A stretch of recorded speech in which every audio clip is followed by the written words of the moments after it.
এই দেয়ালটার মধ্যে new Panasonic AC install হবে। ইনস্টল করার জন্য প্লেটটা আগে লাগিয়ে নেব। প্লেটটা লাগিয়ে তারপরে ইনডোর ঝোলানো হবে। আর এরই ঠিক ওপরে ছাদ আছে, ছাদের মধ্যে ছাদের ভেতরের দিকে আউটডোরটা রাখা হবে।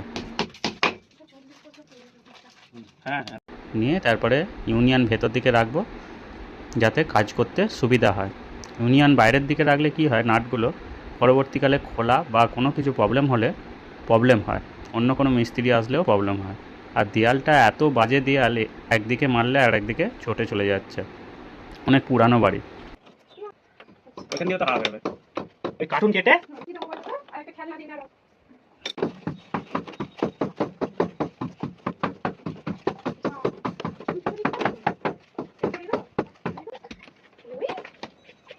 আর দেয়ালটা ছিল 15 ইঞ্চির দেয়াল ছিল। যাই হোক, এইখানে কাজ সব কিছু কমপ্লিট হয়ে গেছে। ইনডোর বসিয়ে তারপরে আউটডোরে যাব। আউটডোরে চলে এসেছি। আউটডোরেও কাজ কমপ্লিট করে ভ্যাকুমে বসিয়ে দিয়েছি। ভ্যাকুম 15 থেকে 20 মিনিট ভ্যাকুম করব। করার পরে গ্যাস ছেড়েছি, ছেড়ে লিকটা দেখে নেব। লিক অবশ্যই দেখা দরকার, আর ভ্যাকুমটাও অবশ্যই করা দরকার, নাহলে পরবর্তীকালে প্রবলেম আসতে পারে। গ্যাস ছেড়ে দিয়েছি, আর পাইপলাইনটা ঠিক এইভাবে উঠেছে। কাজটা কেমন হয়েছে অবশ্যই কমেন্ট করে জানাবেন। ধন্যবাদ। এসিও চালিয়ে দিয়েছি, খুব সুন্দর।